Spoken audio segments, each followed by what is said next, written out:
वृष लगन सप्तम भाव।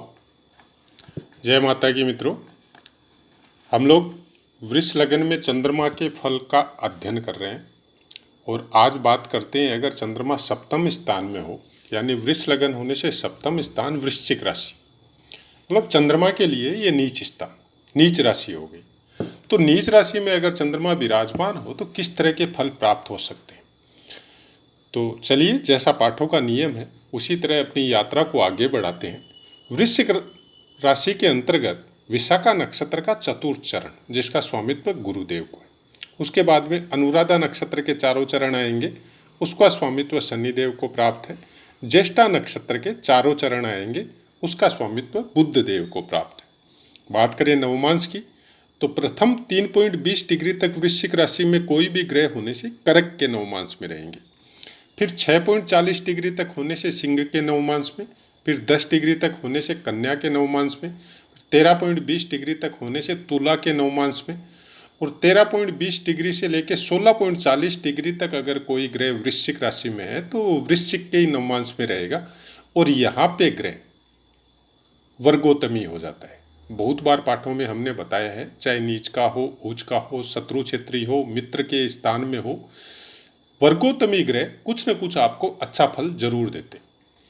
फिर 20 डिग्री तक धनु के नवमांश में रहेंगे, 23.20 डिग्री तक मकर के नवमांश में रहेंगे, 26.40 डिग्री तक कुंभ के नवमांश में, और 30 डिग्री तक मीन के नवमांश में। ये लास्ट नौवां नवमांश हो गया। अंश बल की बात करें तो सम राशि है। प्रथम 6 अंश तक मृतावस्था, 12 अंश तक वृद्धावस्था, 18 अंश तक युवावस्था, 24 अंश तक कुमारावस्था, 30 अंश तक बाल्यावस्था। कारक भावों में चंद्रमा को चतुर्थ स्थान प्राप्त है। मतलब आपका चंद्रमा कैसा भी हो, कहीं भी विराजमान हो, वो चतुर्थ स्थान से संबंधित आपको कुछ न कुछ फलों की प्राप्ति या उनमें कमी आपको जरूर करेगा। अब चंद्रमा के पाठ हमने चालू किए, कई बार बताया भी है। जब मेष लगन के पाठ कंप्लीट हो गए उस समय भी हमने आपको बताया था, कई बार पाठों में बताया। हालांकि हम हर पाठ में एक ही चीज़ को बार बार नहीं दोहराते हैं, क्योंकि कोई भी लिखा हुआ पहले से प्लान्ड पाठ हम कभी नहीं देते। उसी समय जब प्रभु का नाम लेके या अपने इष्ट देव को प्रणाम करके जिस समय पाठ बनाते हैं, वो मन में जैसे भाव होते हैं, जो पुस्तकों में लिखा हुआ है उसी तरह से बहुत सी चीज़ें शुरुआत में वैसे ही बताते हैं, और बहुत कुछ पुस्तकों में लिखा हुआ उसी फलों को बताते हैं। उसके बाद में जो अभ्यास में हम लोगों को मिलता है, या वो जो हम लोग अपने विवेक के अनुसार उस फल को समझ सकते हैं, वो बातें भी करते हैं। तो यहाँ पे सप्तम स्थान में जब चंद्रमा विराजमान होता है तो सबसे पहले एक चीज़ ध्यान में रखिए कि नीच राशि में विराजमान है। वैसे भी सप्तम स्थान का चंद्रमा बहुत कुछ आपको अच्छे और बुरे दोनों फल प्राप्त करवा सकता है वृषभ लगन में। कारण वृषभ लगन में तीसरे स्थान का स्वामित्व चंद्रदेव को प्राप्त है। कर्क राशि इनके तीसरे स्थान में प्राप्त होगी। तो जहां भी चंद्रमा विराजमान होगा उस जगह को वो पराक्रम से हासिल करने की कोशिश करेगा, अपने पराक्रम के द्वारा। हर जगह पराक्रम नहीं चलता है। सप्तम स्थान, पंचम स्थान, ये कुछ स्थान ऐसे हैं जैसे नवम स्थान, सप्तम, पंचम, यहाँ पे पराक्रम का जरूरत नहीं है। यहाँ पे भावना और आपके मन की शांति और आपकी खुद की बुद्धि, वो सब की जरूरत है। चंद्रमा का लग्नानुसार जब हम फलों का अध्ययन करते हैं तो हम लोगों को हमेशा एक चीज हमेशा ध्यान में रखनी चाहिए कि लग्नानुसार चंद्रमा का फल का अध्ययन करते समय ये भी हम लोगों को ध्यान में रखना जरूरी है कि जहाँ पे चंद्रमा विराजमान होगा वो आपकी राशि कुंडली बन जाएगी। तो उसी राशि कुंडली के अनुसार भी आपको उन ग्रहों का वैसे ही अध्ययन करना पड़ेगा जैसे लग्नानुसार करना पड़ता है। आपको लग्न प्रारब्ध के द्वारा मिला है, राशि भी आपको प्रारब्ध के द्वारा मिली है, लेकिन राशि कुंडली का जितना महत्व है हम लोगों के आने वाले समय का है। किस तरह से हम लोग उन्नति करेंगे, किस तरह से आगे बढ़ेंगे, कैसी पढ़ाई करेंगे, कैसे आदमियों के साथ रहेंगे, किस तरह से हम लोगों का जीवन यात्रा चलेगा, वो चंद्र कुंडली बताएगी। और जो फिक्स फल है हम लोगों के, जो प्रारब्ध के द्वारा हम लोगों को प्राप्त हुआ है कि बच्चा इस तरह का होगा, कि एक जीव संसार में आया है, उसकी बनावट कैसी रहेगी, उसका सिस्टम ओवरऑल बॉडी का कैसा रहेगा, वो क्या क्या चीज़ों को प्राप्त करेगा, क्या क्या अचीवमेंट उसको अपने जीवन में आने वाले समय में करने को मिलेगी, वो आपकी लग्न कुंडली निर्धारित करती है। और किस तरह से मिलेगी, क्या कर्म करने से मिलेगी, वो चंद्र कुंडली निर्धारण करेगी। तो चंद्र कुंडली का उतना ही महत्व है जितना लग्न कुंडली का है। और उसके बाद में कौन से क्षेत्र में कौन से ग्रह आपको अच्छे फल देंगे, वो बाकी वरक कुंडलियां निर्धारण करेगी। तो कभी भी जब हम लोग फलों की बातें करते हैं तो वो एक सिम्टम्स है, मतलब वो एक दृष्टि है जिसके द्वारा आप अपनी कुंडली का प्रिडिक्ट उसी अनुसार बाकी वरक कुंडलियों में कर सकते हैं कि सप्तम स्थान में चंद्रदेव अगर आपके विराजमान है तो किस तरह के फल मिलेंगे। अब बाकी वर्ग कुंडलियों में जाइए आप कि वो चंद्रमा कहाँ पे विराजमान है और उसके बारे में हमने क्या फल बताया, उन सबको मिक्स करके आपको चंद्रदेव के फलों को विषय में जानना पड़ेगा। और बाकी जो ग्रह किस तरह से आपके प्लेस है, हमेशा ध्यान में रखिए, चंद्रदेव का फल जब प्राप्त करना हो तो चंद्रदेव दोनों तरफ से फल देते हैं। वो नीच नीच भी होते हैं, पापी भी होते हैं, वो शुभ भी होते हैं और अच्छे भी होते हैं, दोनों चीज़ें हैं। जिस तरह से कलाएं उनकी बढ़ती घटती रहती है, उसी अनुरूप उनका फल हम लोगों को प्राप्त होता है। नीच राशि में बैठ के भी अगर 16 कला संपन्न है तो वो आपको बहुत अच्छे फल प्रदान करते हैं। बहुत अच्छे फल में आपको ये देखना पड़ेगा कि फिर वो विराजमान कहाँ पे है, सप्तम स्थान में है। अब सप्तम स्थान में चंद्रदेव अगर विराजमान होते हैं तो क्या करेंगे, अगर बहुत ज़्यादा बली हो गए तो वो क्या करेंगे, वो आपके एरो को बहुत ज़्यादा ब्रॉड बना देंगे, आपके चेहरे पे ग्लो को बहुत ज़्यादा मात्रा में बढ़ा देंगे, आपके पराक्रम को वो बहुत ज़्यादा मात्रा में बढ़ा देंगे, आपका फ्रेंड सर्कल बहुत बड़ा होगा, आपका मित्रों का सर्कल बहुत बड़ा होगा, आपकी छोटी मोटी यात्राएं या लंबी यात्राओं का भी काम बहुत बड़ा होगा। आपके मन को शांति किसी भी तरह से कोई भी काम से प्राप्त नहीं होगी, हमेशा चंचलता आपके मन में और दिमाग में बनी रहेगी। लेकिन यही चीज़ें जब सप्तम स्थान से कनेक्ट की जाए तो इनका गलत फल भी मिल सकता है, अगर आपने मन पे कंट्रोल नहीं किया तो। भोगों के विषय में जब बातें की जाती है तो चंद्रमा को फर्स्ट देखा जाता है। सप्तम स्थान सबसे ज़्यादा भोगों का कारक है। आपकी स्त्री या आपके, अगर आप स्त्री है तो आपके पुरुष के कारक है सप्तम स्थान, और अगर आप पुरुष है तो आपके लिए स्त्री का कारक। पार्टनरशिप का बिजनेस हो, रोज जो अच्छे दोस्तों से या बुरे दोस्तों से जो आप मिलते हैं, जिनके साथ आपका लॉन्ग टाइम स्टे रहता है, मतलब कनेक्शन रहता है, उसका भी कारक सप्तम स्थान है।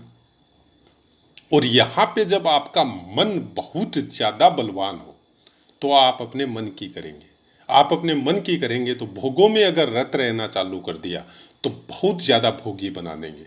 यहाँ पे चंद्रदेव विराजमान होने से आपको योगी नहीं बनाते, वो आपको भोगी बनाते हैं। और इनका नीच राशि हो गया तो फिर मन की सुनेंगे, और मन की सुनने का फिर कारण ये हो गया कि सप्तम स्थान से संबंधित सुखों की प्राप्ति अनेक तरह से अलग अलग जगहों में जब आप करेंगे तो सप्तम स्थान से संबंधित रोगों की भी वृद्धि शरीर में होगी। तो ऐसे फलों को जब हम लोग समझने का कोशिश करते हैं, उसी अनुसार अगर उसी कुंडली को हम लोग चंद्र कुंडली के अनुसार बाकी ग्रहों को देखें कि भाई चंद्रमा के ऊपर किसी की दृष्टि है या कोई युति है इनके साथ, क्योंकि चंद्रमा का जहाँ तक हम अभ्यास में देखा है, अकेला रहना अच्छा नहीं होता है, चाहे वो अच्छा हो चाहे वो बुरा हो।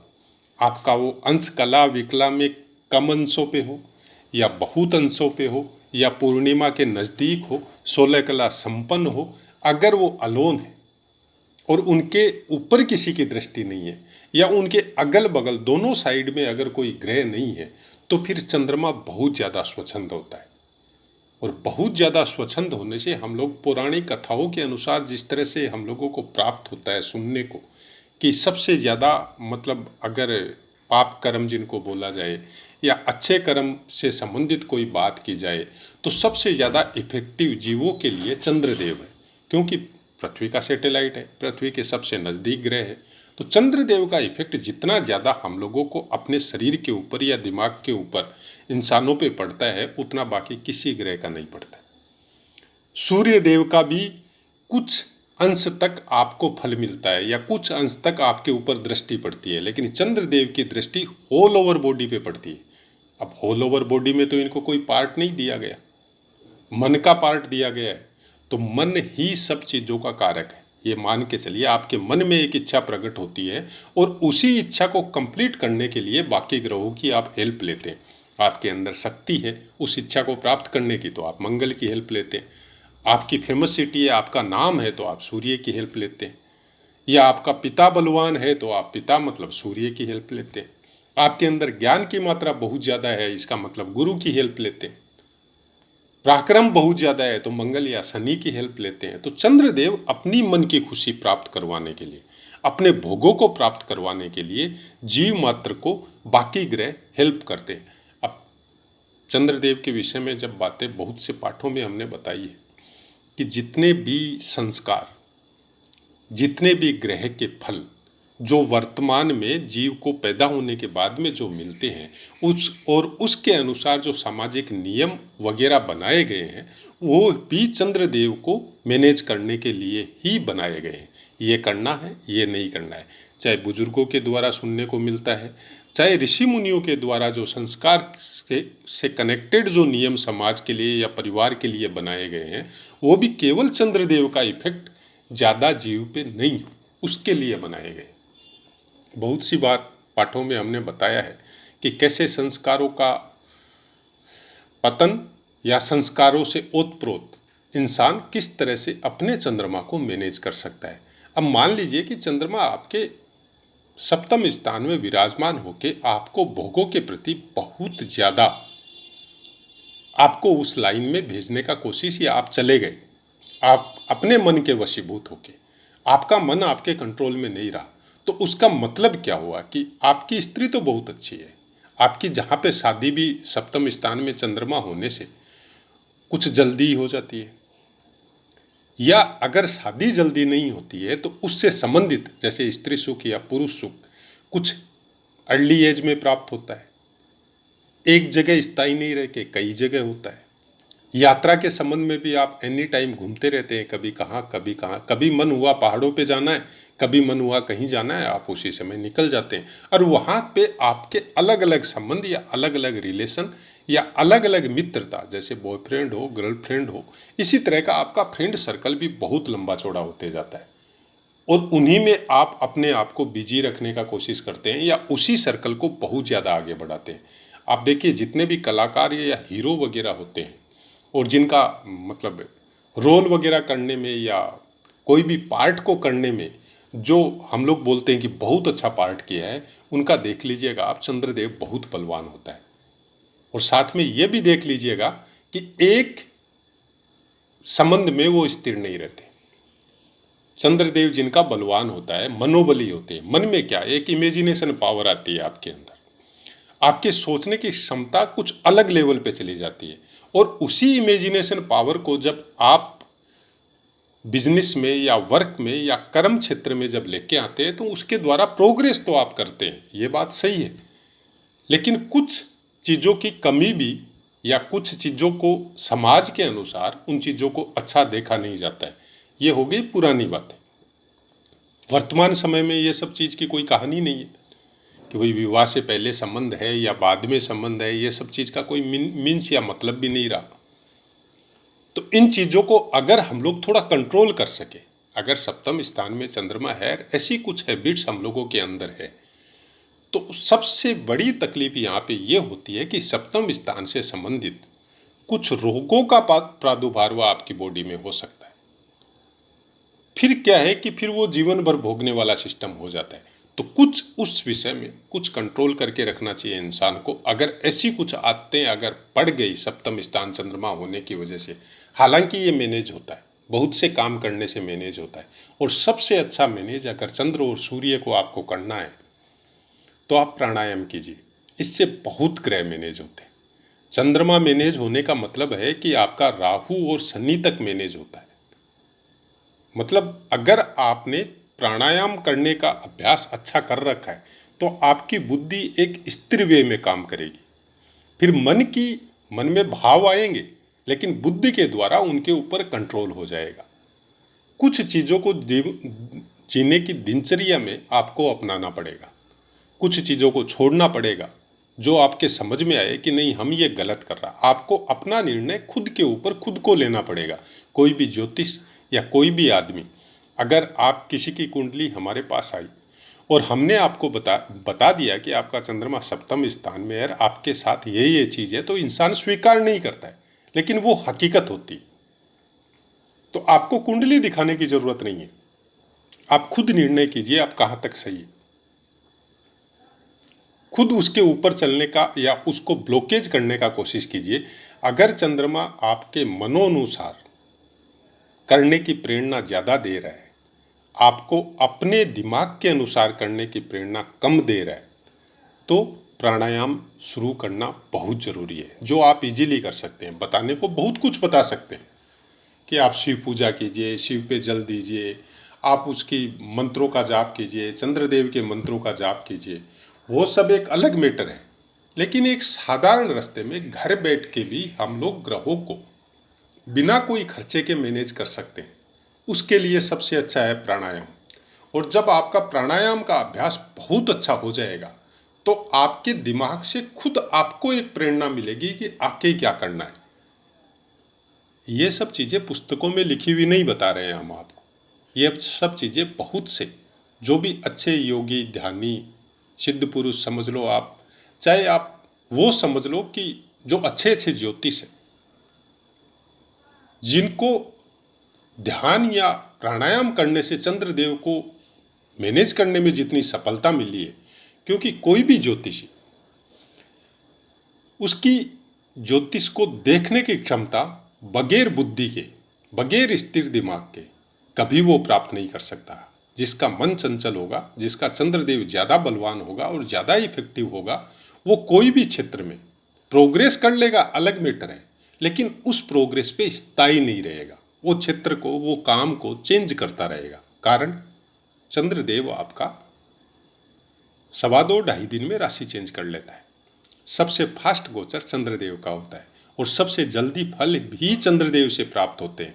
आपकी महादशा कौन सी चल रही है, उसकी प्राण दशा में जाके जब उसका खराब या अच्छा फल अचानक जब प्राप्त होता है आपको, तो आप प्राण दशा में जाके देख लीजिएगा कि उस समय में अगर आपका डेट ऑफ बर्थ का टाइम सही है, प्लेस सही है, तो आपको चंद्रदेव मिलेगा।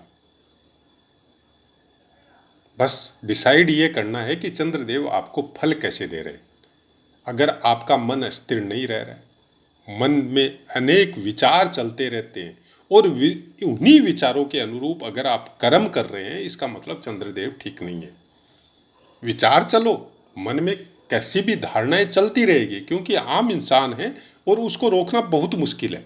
लेकिन अगर उन पे कंट्रोल कर रहे हैं, विचारों के अनुसार चल नहीं रहे, अपनी बुद्धि का यूज कर रहे हैं, इसका मतलब आपका चंद्रदेव कंट्रोल में है। आप चंद्रमा को कंट्रोल करना जानते हैं, चाहे आप अपने अभ्यास के द्वारा, चाहे ध्यान साधना के द्वारा, या बाकी ग्रहों का आपको अच्छा इफेक्ट आपकी कुंडली में है, उसकी वजह से आप चंद्रदेव को मैनेज कर सकते हैं। सबसे ज़्यादा घटनाएं जो अचानक घटित होती है, चाहे मारकाट के संबंध में हो, चाहे सुसाइड के संबंध में हो, चाहे और कोई कारण से संबंध में हो, आप शनिदेव, राहुदेव किसी को दोष दे सकते हैं, लेकिन अभ्यास में जब हम लोग देखने जाते हैं तो पता चलता है कि इस समय का चंद्रमा इसके लिए ठीक नहीं था।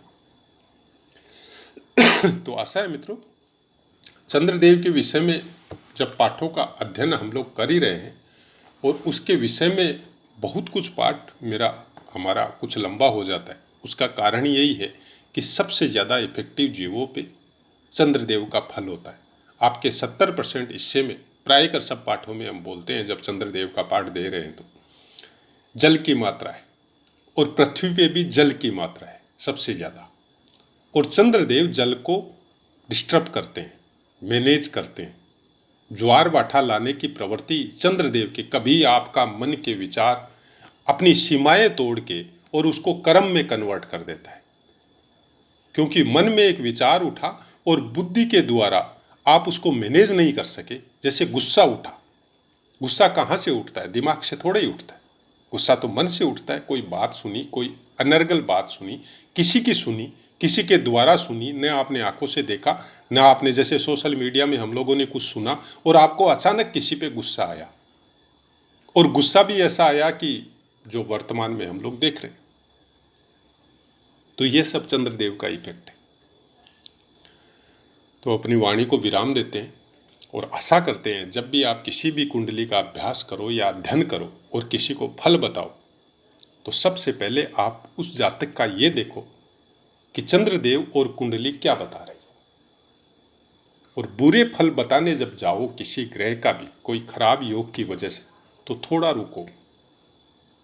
किसी को भी बुरे फल बताना बहुत गलत है। कभी भी स्ट्रेट वे किसी को नहीं बोलना चाहिए। कारण क्या है कि आप 1000 अच्छे फल बता दो, वो उसको याद नहीं रहते, लेकिन एक बुरा फल बता दो आप कि आपका 5 साल बाद में कोई एक्सीडेंट होगा, वो उसको हमेशा याद रहेगा। अब उसकी कुंडली में चाहे लिखा हुआ नहीं है, उसके भाग्य में वो लिखा हुआ नहीं है, लेकिन एक ज्योतिषी के कहने से उसके दिमाग में एनी टाइम ये चलते रहेगा कि मेरा 5 साल में कोई एक्सीडेंट होगा बड़ा। और आपको पता है, मन एक ऐसा गति है कि उसकी गति के द्वारा जो भी विचार आप प्रेषित करते हैं वायुमंडल में, उसी विचारों से कनेक्टेड होकर कुछ शक्तियां आपके साथ ज्वाइन हो जाती है और उस इंसान का एक्सीडेंट हो जाता है। तो इसका दोष बताने वाले को भी लगता है। तो अपने आप पे कंट्रोल कीजिए। ज्योतिष ऐसा चीज नहीं है कि आप और हम, इसमें पूर्ण ब्रह्मा है। पूर्ण ब्रह्मा कोई नहीं है संसार में ब्रह्मा के अलावा। तो जब आप खराब फल बताओ, इससे अच्छा है आप उसको उपाय बताओ डायरेक्ट कि भाई थोड़ा सुबह या शाम जब भी खाली हो तो कम से कम 10 मिनट 5 मिनट अभ्यास चालू कर दो, प्राणायाम किया करो, या शिवलिंग पे जल चढ़ाया करो, या नदी या समुद्र किनारे थोड़ी देर बैठा करो। तो जब आपके जल की मात्रा एकदम लेवल में रहेगी तो न तो गुस्सा आएगा, न मन भागेगा, न किसी के प्रति कोई गलत विचार आएंगे, न हम लोग कोई गलत कर्म करेंगे। तो अपनी वाणी को विराम देते और आपसे आज्ञा लेते। जय माता।